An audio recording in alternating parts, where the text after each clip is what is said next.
Chapter 29. The next day. George huffed and puffed as he sprinted the last few blocks to the bus stop. He couldn't believe he hadn't heard his alarm go off. He had stayed at the office till 3 a.m. with Jose and Michael, trying to get caught up, so he hadn't gotten much sleep. It was Thursday, and with one day before the biggest presentation of his life, he needed to talk with Joy and Jack more now than ever. As the bus was pulling away from the stop, George ran up alongside it and banged on the windows trying to get someone's attention, anyone's attention. But no one heard him, and the bus took off. George went back to the bench and sat down feeling tired and dejected. Now he wouldn't get to tell him about his incredible day yesterday and how his team had responded unbelievably to his enthusiasm. He wanted to tell them about how he had held a team meeting and had talked about what it meant to be a chief energy officer. He had met with Jose and told him he was giving him a raise if he didn't get fired, and more importantly, he had told him no matter what, he would always be there as a mentor and a resource for Jose. He shared the love with all his team, and he could tell they felt it.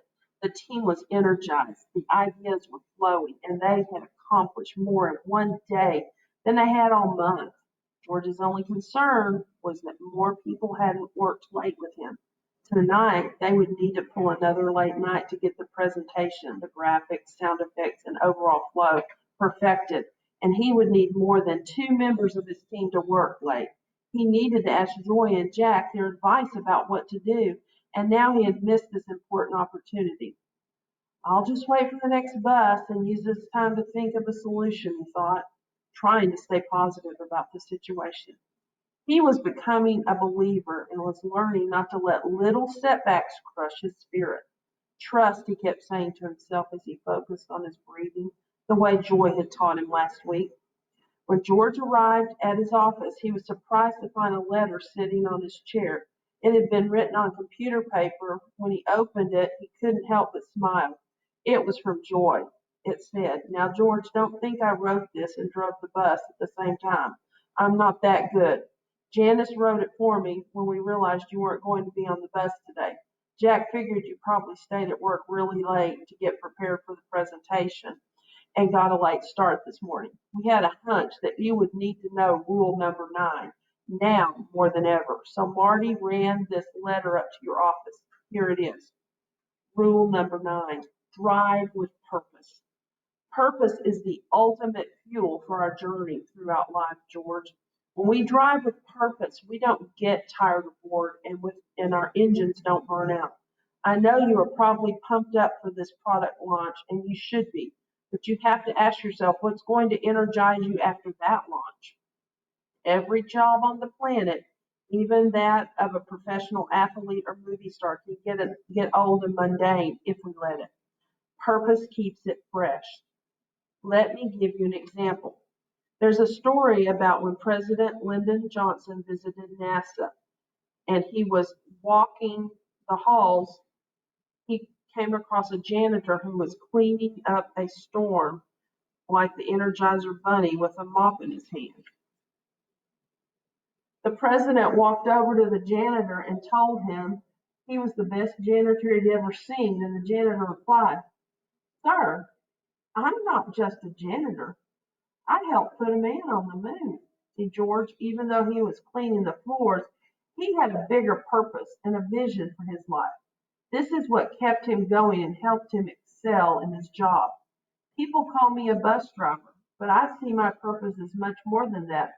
I'm an energy ambassador and coach, helping people transform their energy and lives.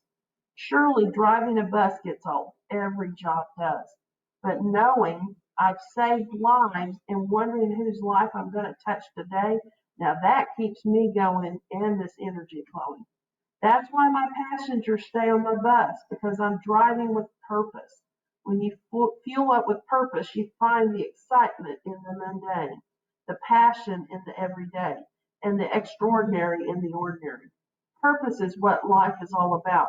Everyone out there is trying to fuel their purpose when all you have to do is find the bigger purpose in the here and now, and your purpose will find you. There's no spirit in companies anymore because there's no spirit in people who work for those companies. Unfortunately, too many companies have been far too successful at creating a culture and system that zaps people's energy and spirit.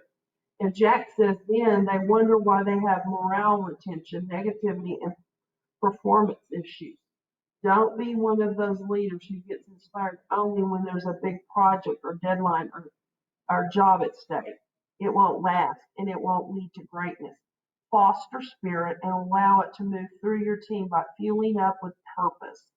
Find the bigger purpose and vision before your product launch and let it fuel you and your team every day thereafter.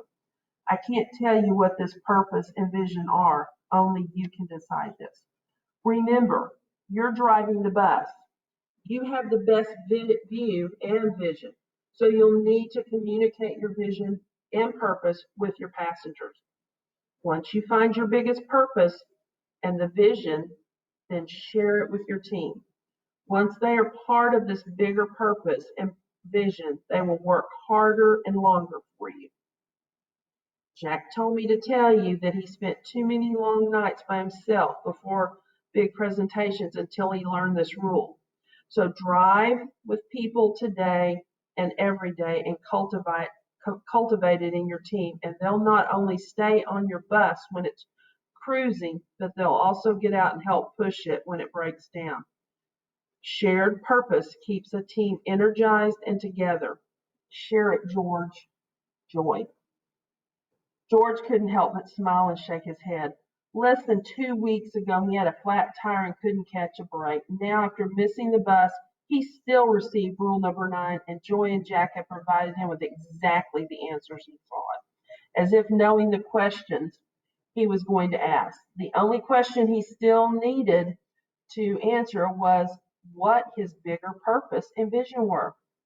It's hard to get excited about light bulbs, he thought, as he looked at Joy's letter and realized that there was still one sheet he hadn't read yet.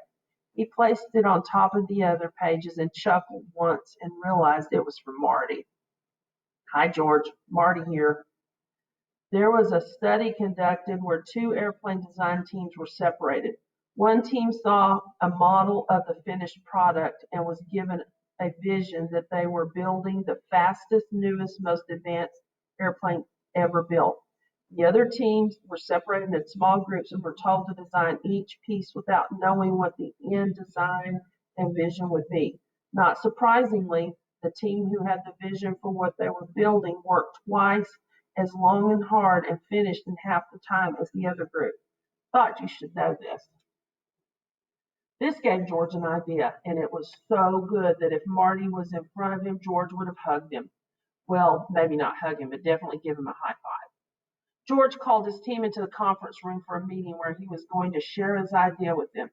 His team was on his bus. Now he wanted them to propel the bus forward with purpose, vision, and inspiration. He just hoped his idea would work.